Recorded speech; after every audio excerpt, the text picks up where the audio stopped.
সরকারি চাকরি ছেড়ে সফল উদ্যোক্তা বগুড়ার গাবতলী উপজেলার যুবক শহীদুল ইসলাম ১০০টি কোয়েল পাখি দিয়ে শুরু করেছিলেন। এখন তার খামারে ৭০,০০০ পাখি। বছরে প্রায় ৪ কোটি টাকার কোয়েল পাখি, বাচ্চা আর ডিম বিক্রি করেন এই উদ্যোক্তা।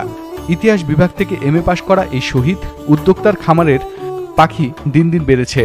১৪ বছরে তিনি ছোট বড় ৩০টি খামার গড়েছেন, যেখানে এখন পাখির সংখ্যা ৭০,০০০-এর বেশি। উদ্যোক্তা শহীদ জানান, জাপানি জাতের কোয়েল পাখি থেকে তিনি ডিম উৎপাদন করেন। ২ টাকা থেকে ৩ টাকা করে মাসে ৬ লাখ পিস ডিম বিক্রি, নিজস্ব ইনকিউবেটরে প্রতি মাসে ১.৫ লাখ বাচ্চা উৎপাদন, খাবার উপযোগী পাখি বিক্রি করেন প্রতি মাসে ৪৫,০০০ পিস। ২৫ থেকে ৩০ দিনে ২৪ টাকার খাবার খেয়ে একটি কোয়েল পাখি ২২০ থেকে ২৫০ গ্রাম ওজনের হয়। খাবার উপযোগী এসব পাখি ৩০ থেকে ৩৫ টাকায় বিক্রি হয়। ৪৫ থেকে ৬০ দিনের একটি পাখি বছরে ৩ শতাধিক ডিম দেয়। ইনকিউবেটরে ১৮ দিনে বাচ্চা ফুটিয়ে তা ৭ টাকা পিস বিক্রি করেন তিনি। সব মিলিয়ে বছরে ৪ কোটি টাকার কেনাবেচা হয়।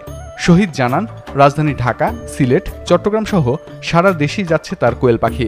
ঠান্ডাজনিত সমস্যা ছাড়া অন্য কোনো রোগবালাই নেই কোয়েল পাখির। রোগ প্রতিরোধ ক্ষমতাও বেশি।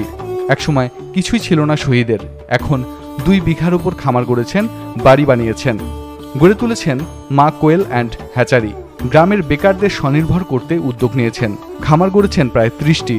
সেখানে চুক্তিভিত্তিকভাবে খামার দেখাশোনা করে অনেকেই লাভবান হচ্ছেন।